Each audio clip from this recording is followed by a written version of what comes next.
Welcome back po sa Panahon TV. Time check po muna tayo. 5:05 ng umaga ayon sa Philippine Standard Time. Mga kababayan, bukod po sa lagay ng panahon ay binabantayan din natin ang kondisyon ng mga pangunahing dam sa bansa.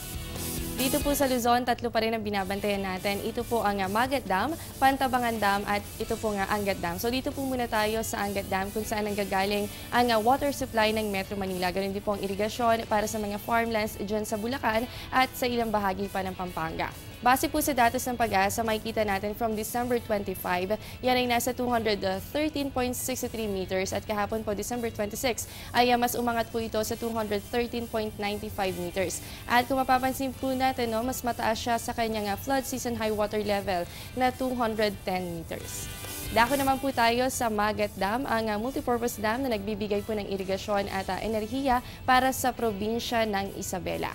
Makikita naman natin mula sa Pag-asa from December 25, yan po ay nasa 191.62 meters and within 24 hours ay umangat po ang level ng tubig nito sa 0.06 meters. At dito po, ang flood season high water level o yung spilling level natin ay nasa 190 meters.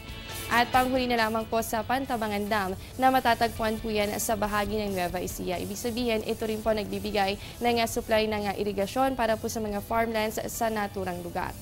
Base po dito sa datos ng Pag-asa kahapon, December 26, yan po ay nasa 204.36 meters. Dito naman po ay nagkaroon ng pagbaba sa level ng tubig sa negative 0.13 meters. At dito po yung current water level niya ay mababa pa naman kumpara sa kanyang flood season high water level na 216 meters. At mga kababayan, sa puntong ito, alamin naman natin ang datos mula po sa PHIVOLCS kaugnay po yan sa binabantayan natin na Bulkang Mayon. Ito po ay nananatili pa rin sa Alert Level 2 ang Bulkang Mayon and within 24 hours, isa lamang ang volcanic earthquake na naobserbahan dito at nag-lessen na rin po yung mga hazardous eruptions na nangyayari mula po sa Mayon Volcano. At sa mga kababayan po natin sa Legazpi, Albay, narito po ang asahang lagay ng panahon ngayong araw ng Sabado. Paghandaan pa rin po natin ang mataas na posibilidad ng mga pag-ulan, ganun din po ang mga pagkidlat at pagkulog. At ang agwat po ng temperatura nyo, yan ay nasa pagitan ng 23 to 29 degrees Celsius.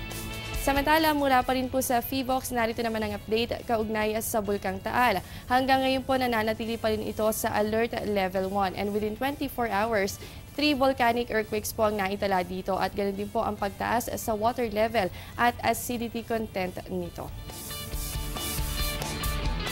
Magbabalik pa po ang Panahon TV matapos ng ilang paalala.